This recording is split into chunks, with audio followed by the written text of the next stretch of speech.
Alors, on est sur le produit scalaire.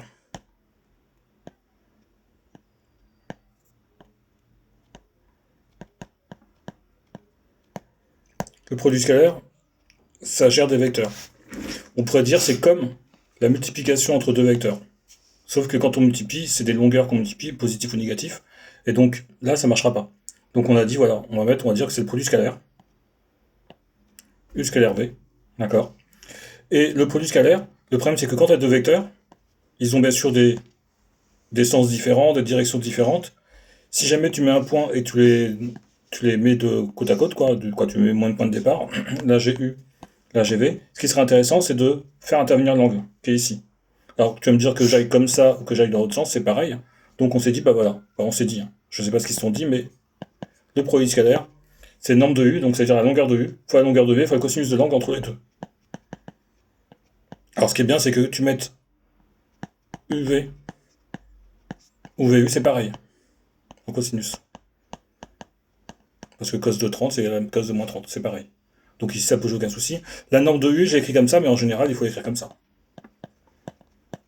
Alors par habitude, je vais écrire juste U parce que c'est plus rapide. Quant à AB scalaire EF, par exemple, je peux dire que c'est norme de AB. Là, t'as pas besoin de mettre ça, t'as pas besoin.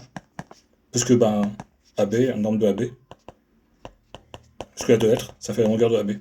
Donc on mettra pas du tout les deux barres sur le côté de chaque côté, hein. Fois le cosinus de l'angle, on mettra directement alpha. On sait que c'est l'angle entre AB et EF. Pour avoir l'angle, il faut que tu mettes un point, tu mets ton vecteur AB, et du même point de départ, tu rajoutes ton vecteur EF. D'accord. C'est-à-dire que si AB était ici et que EF était là-bas, bah pour avoir l'angle, il faut que tu mettes au même point de départ. Ok, donc on a notre première formule sur le produit scalaire. U scalaire V, c'est norme de U fois norme de V fois le cosinus de l'angle formé entre les deux. Un produit scalaire, c'est un nombre. Ça s'appelle un scalaire tout simplement. Un scalaire, c'est un nombre. Qui peut être plus grand que 0, plus petit que 0, ou égal à 0. Donc c'est un nombre, d'accord, avec ça peut être une fraction, ça peut être un nombre qui ne se finit pas, ça peut être pi, ça peut être tout ce que tu veux, mais c'est un nombre, d'accord. Et on a une première formule. On va commencer déjà par les propriétés. U scalaire U. D'accord, ça fait U, norme de U fois le cosinus de 0, parce que les vecteurs ils sont colinéaires dans le même sens. Ça fait U au carré. Alors, on n'écrira pas U au carré, on écrira comme ça, norme de U au carré.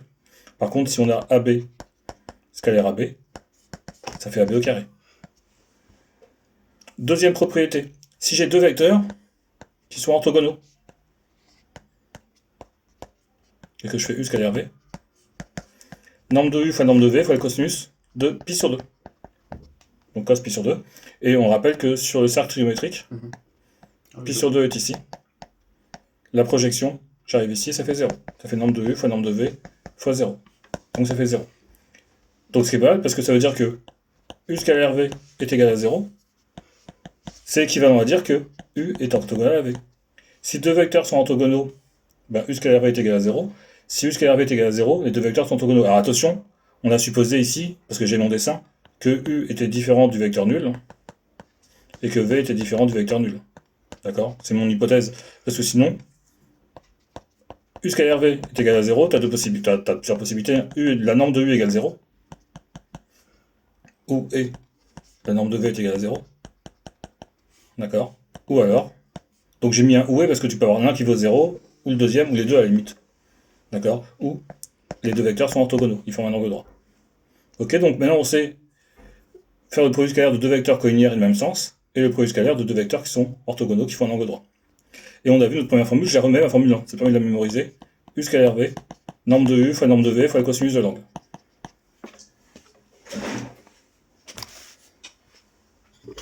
Non, ça va pas le faire si je mets ça.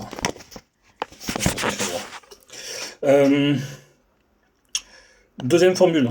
Deuxième formule que tu pourras utiliser, elle est bien cette formule, j'aime bien parce qu'elle simplifie les choses. Dans un repère O, I, J orthonormé.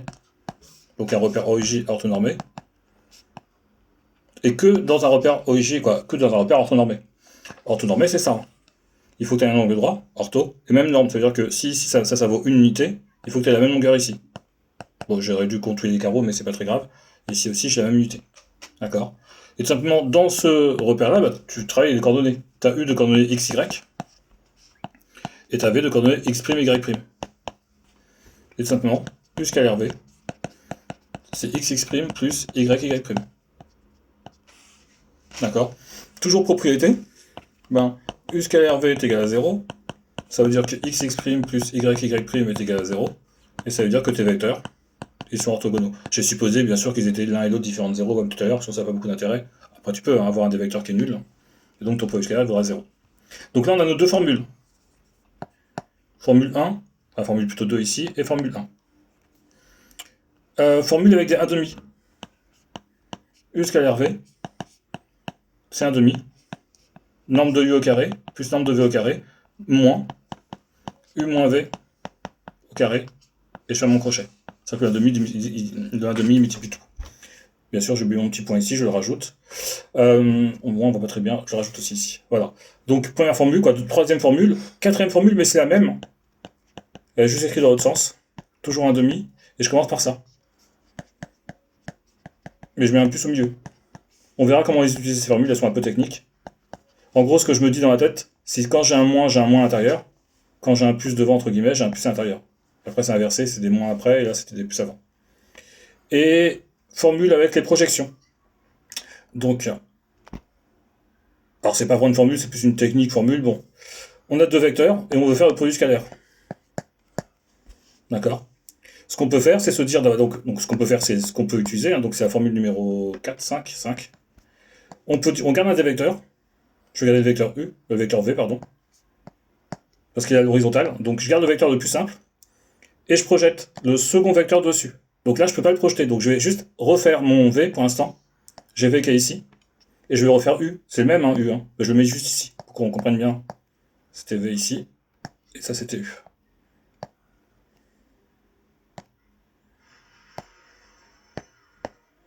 Et donc, et là, j'ai dit que c'était U. Donc, je garde le vecteur le plus simple. À l'horizontale, il est très simple. Et je projette le deuxième vecteur dessus, que j'ai pas gardé.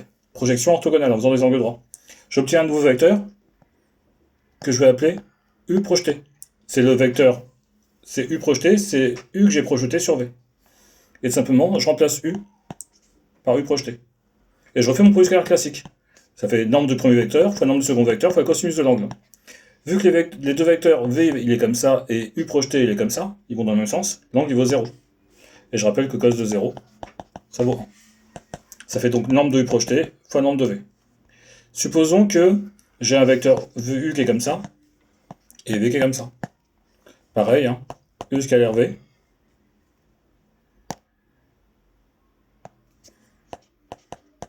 C'est U scalaire V projeté. Donc j'ai gardé le vecteur le plus simple, c'était U, c'est l'horizontale. Et V projeté il est dans ce sens-là. C'est une projection toujours orthogonale en faisant les angles droits. Et après, ça fait norme de U fois norme de V projeté. Et là, j'ai le vecteur U qui va comme ça, et V projeté qui va dans l'autre sens. Les vecteurs ils sont cuniaires, mais ils sont sens contraire. L'angle il vaut pi. Et cos pi, ça fait moins 1. Ça fait U fois V projeté fois moins 1, donc je vais mettre le moins devant, c'est plus joli. Bon, je n'ai pas mis à cette place. On a balayé toutes les formules. Maintenant, ce qu'on va faire, c'est qu'on va appliquer. Ok pour ça?